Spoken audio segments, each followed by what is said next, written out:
Artinya apa? Ayat ini menjelaskan kepada kita. Ayat ini menginformasikan kepada kita.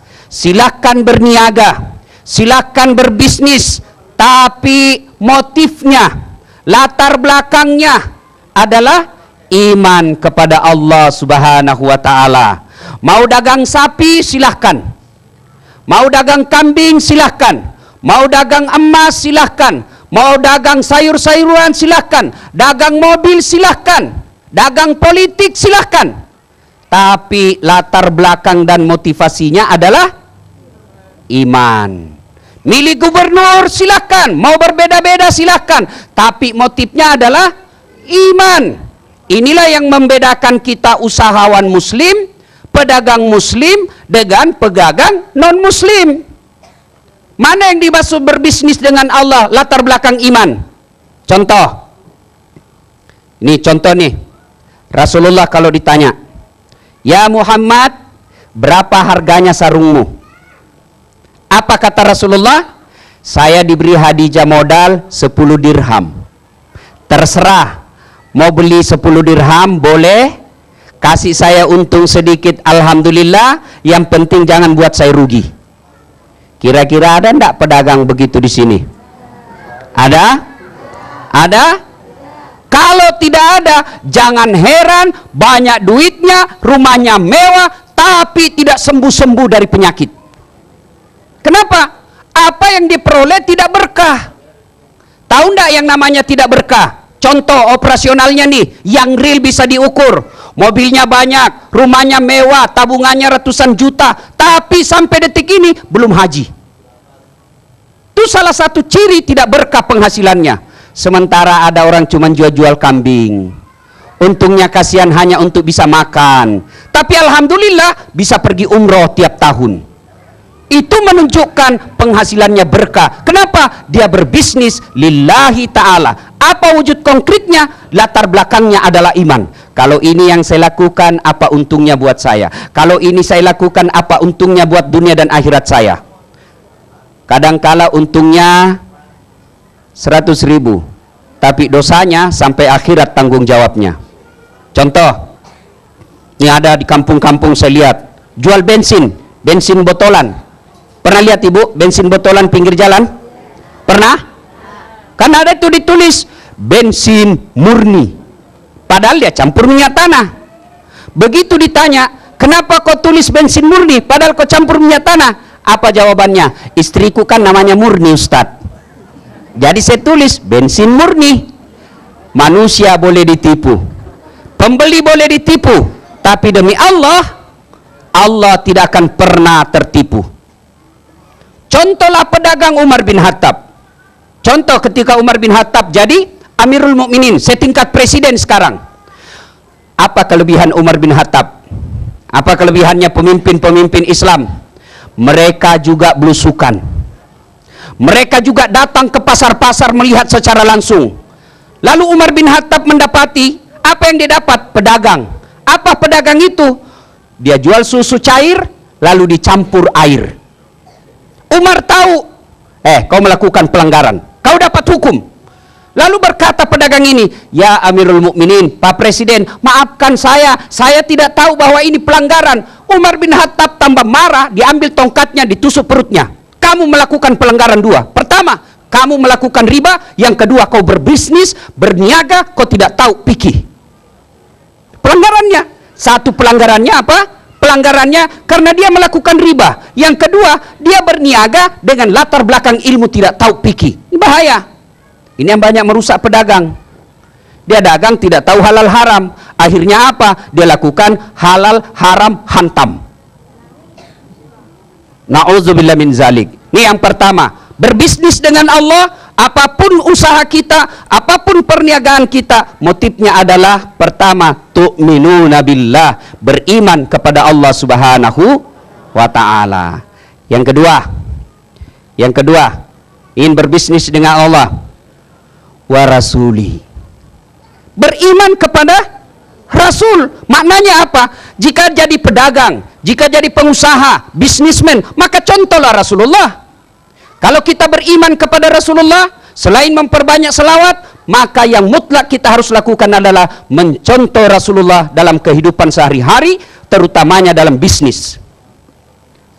Baik, pemirsa yang dirahmati Allah, berbicara tentang tijarah dengan Allah ini memang menarik sekali. Dan pada segmentasi berikutnya nanti Ustaz Asad akan menjelaskan kepada kita. Kita sering bertanya, ketika kita berbisnis, bukankah memerlukan modal? Seringkali kita juga beralasan, saya kan miskin di sini. Nah, disinilah kita tidak pernah tahu dilahirkan dari keluarga siapa, dari keluarga mana dengan kekayaan seperti apa, tetapi ada yang dilahirkan miskin, ada yang langsung dilahirkan menjadi anak daripada orang kaya. Tetapi jangan lupa, kedua-duanya memiliki peluang yang sangat besar sekali untuk memperoleh keuntungan ketika mereka bertijarah dengan Allah. Insya Allah kita akan bahas dalam segmentasi selanjutnya. Damai Nusaku yang dipersembahkan oleh Sarung Wadimor, tentu sarung kita.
Wadimor, tentu sarung kita. Kubis coklat pilihan dari tim Chips Ahoy. Yuk bikin ahoy ahoy tanpa coklat chips, dipanggang crunchy, dibikin asik aja. Ahoy baru Chips Ahoy.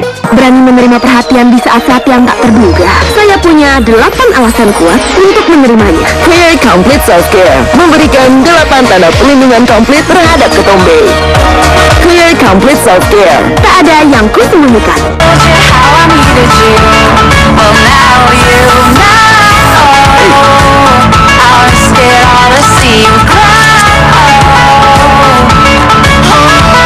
Berani PDKT dengan Cornetto Royal of Matcha baru. Rasakan nikmatnya es krim green tea dengan saus coklat dan diakhiri ujung coklat yang renyah.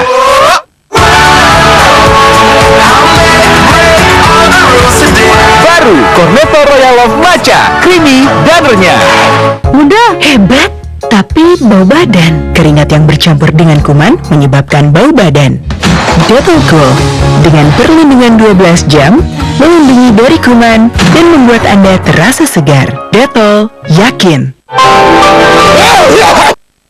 Jangan tunggu batuk parah, cepat ambil Herbacol. Obat batuk herbal modern bekerja cepat dan pasti. Jadi, di awal batuk, cepat ambil Herbacol. Bayangkanku bagi mini Oreo, kemana kita pergi? Makin seru kah jadinya, bayangkan coba mini Oreo. Jerawat, aku selalu menutupi dan menyembunyikannya. Tapi semua berakhir sekarang. Pond's Acne Solution baru dengan teknologi Lock and Clear mengunci dan menghilangkan bakteri penyebab jerawat. Akhirnya, jerawatku hilang dalam 3 hari. Membantu mereka menyadari pentingnya menjaga sebuah harapan. Membuat apa yang saya kerjakan begitu berarti. Saya Emiliza, agen Prudential. Kalau bundaku masak pasti enak. Gampang loh Bu, masakan apapun jadi lebih enak. Resep rahasiaku, Kraft Cheddar. Enak. Baru, ukuran sekali pakai.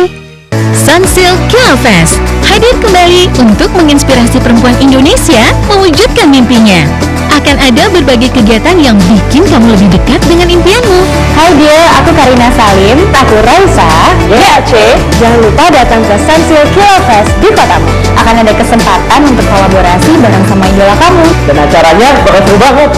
Percaya mimpimu akan jadi nyata karena Rambutmu selalu mendampingi. Dulu nenek bebas makan apa saja. Sekarang semua makanan yang masuk rasanya hambar. Temukan solusinya dengan Epeten 60 Plus, solusi tepat untuk lansia yang sulit makan.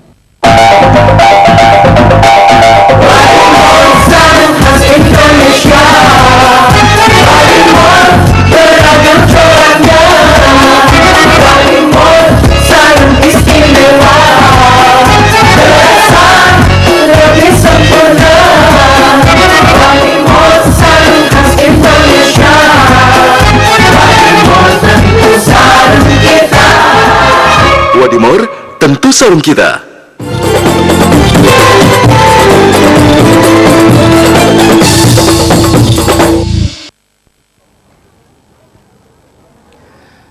Bapak Ibu, saudara-saudara sekalian, pemirsa TV One yang insya Allah dimuliakan dan dirahmati oleh Allah Subhanahu wa Ta'ala. Tadi beriman kepada Allah, yang kedua beriman kepada Rasulullah Sallallahu Alaihi Wasallam, yang ketiga ini yang paling bisa dipraktekkan nih, ya, berjihad fisabilillah. Biasanya ketika kita berbicara tentang jihad, yang ada di benak kita otak, yang berada di otak kita adalah perang. Tapi jihad yang dimaksudkan di sini adalah menafkahkan harta kita di jalan agama Allah, menafkahkan penghasilan yang telah kita peroleh dengan berbisnis itu dengan cara fisabilillah. Ibu bapak saudara-saudara sekalian, tadi dijelaskan oleh Ustadz Agung, gimana dengan miskin? Ustadz, saya sudah berusaha, berikhtiar, kok miskin terus? Wala ta'asu min rauhillah, jangan putus asa. Kok bisa Ustadz, saya sudah berikhtiar? Berarti satu, belum maksimal apa yang kita lakukan. Yang kedua, bisa jadi apa yang kita minta tidak baik buat sisi hidup kita. Kita berniaga nih terus, niaga-niaga, berkehendak, mudah-mudahan dengan keuntungan yang saya peroleh, saya bisa dapat mobil. Kok tidak bisa dapat mobil? Tidak bisa. Allah tahu. Apa yang Allah tahu? Bisa jadi ketika bapak ibu saudara-saudara sekalian punya mobil, maka tabrakan di jalan. Apalagi bisa jadi doa ibu, ya Allah mudah-mudahan ada mobil suami saya. Allah tahu kalau ada mobilnya suaminya dipakai selingkuh. Setelah ada mobilnya, malas lagi berjamaah di masjid. Allah Maha tahu. Nah, oleh karena itu bapak ibu saudara-saudara sekalian, kewajiban kita hanya berusaha. Tidak ada orang yang senang miskin. Makanya tidak betul ketika ada orang berkata Rasulullah itu miskin. Itu keliru. Rasulullah itu pengusaha muda. Kalau sekarang ya pengusaha muda lah istilah di Indonesia. Luar biasa. Mana buktinya, Ustadz? Pernah dengar kisahnya Khadijah dilamar Rasulullah Sallallahu Alaihi Wasallam dengan mahar yang sangat luar biasa. Ibu tahu enggak maharnya Rasulullah kepada Khadijah? Berapa ibu? 100 ekor onta. Itu kalau 100 ekor onta kali 15 juta, berapa ibu? Berapa? Kurang lebih 2 miliar ya kali ya. Sekiranya itu 1 miliar lebih lah. Bayangkan, Rasulullah kalau miskin tidak mungkin membawa mahar sebanyak itu. Ini menunjukkan bahwa orang Islam tidak boleh menjadi orang yang miskin. Kalau kita miskin, maka dekat dengan kemaksiatan, bahkan dekat dengan kekafiran. Nah, gimana supaya kita bisa kaya? Maka kita harus bekerja.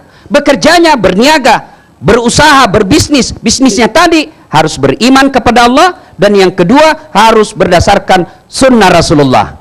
Fenomena sekarang yang kita lihat, yang banyak kita lihat di YouTube dan TV-TV, ya, mau cepat kaya, akhirnya apa? Pelihara tuyul. Mau cepat kaya, akhirnya apa? Buka peternakan iblis. Ya, kita lihat itu, pak, banyak duitnya keluar. Dia bilang, Ustadz, betul, saya lihat Ustadz, mata kepala saya lihat. Itulah ujian buat orang-orang beriman. Apa bedanya di akhir kelak nanti? Salah satu tanda-tanda akhir zaman, tanda-tanda kiamat itu ada sebut Dajjal. Dajjal menurut informasi dari hadis, Dajjal itu nanti apabila dia berkata hujan, maka turun hujan. Apabila dia berkata tumbuh kau tanam, maka tumbuh tanaman. Apabila dia berkata keluarkan asap dari bumi, keluar. Tujuannya apa Allah berikan kemampuan seperti ini? Ujian buat orang-orang beriman. Kamu mau percaya kepada kekuatan Allah atau percaya kepada kekuatan ini? Demikian juga yang banyak kita lihat ini. Mau cepat kaya, akhirnya apa? Dia pergi hilang akal sehatnya, pergi berbisnis dengan tuyul, berbisnis dengan dukun. Nah, dia percaya. Ini ujian buat orang beriman. Kita mau percaya kepada dukun atau percaya kepada Allah Subhanahu wa Ta'ala? Ibu bapak, saudara-saudara sekalian yang saya hormati, berikutnya lagi, apa penyakit yang sangat dihindari pengusaha? Apa yang penyakit yang sangat dihindari oleh para pebisnis? Apa ibu kira-kira? Ibu tahu enggak? Rugi atau bangkrut. Bangkrut usaha misalnya, tiba-tiba duit habis, belumlah menjadi kiamat buat kita. Tiba-tiba rumah terbakar, semua niaga habis, bangkrut. Rumah terbakar, usaha habis, bukanlah sesuatu yang kiamat buat kita orang Islam. Tapi yang kita takuti adalah ketika kita bangkrut di akhirat kelak. Rasulullah sallallahu alaihi wasallam pernah bertanya kepada para sahabat, "Atadruna manil muflis?" Saudara-saudara sekalian, tahu enggak kamu yang bangkrut kelak di akhirat? Tahu yang merugi di akhirat kelak? Macam-macam jawaban sahabat. Ada yang berkata yang hancur perniagaannya. Rasul menjawab, kalau rumahmu hancur, kamu masih boleh untuk membangunnya.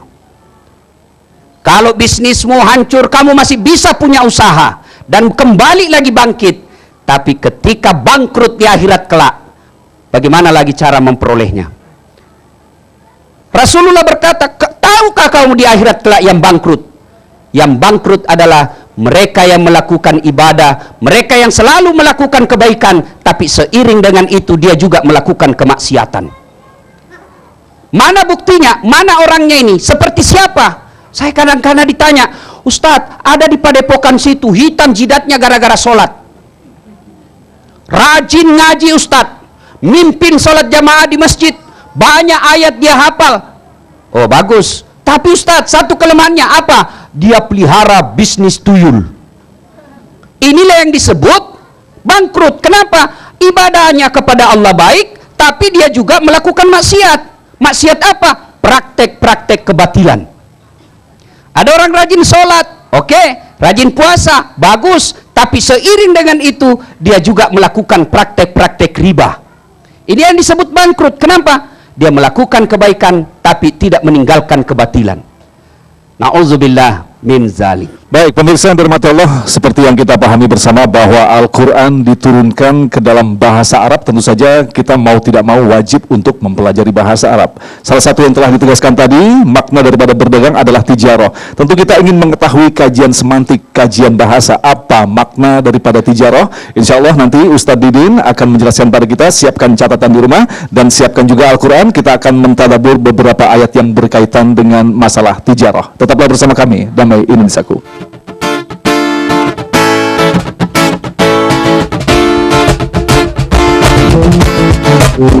Sepohon kayu daunnya rindu, lebat bunganya serta buahnya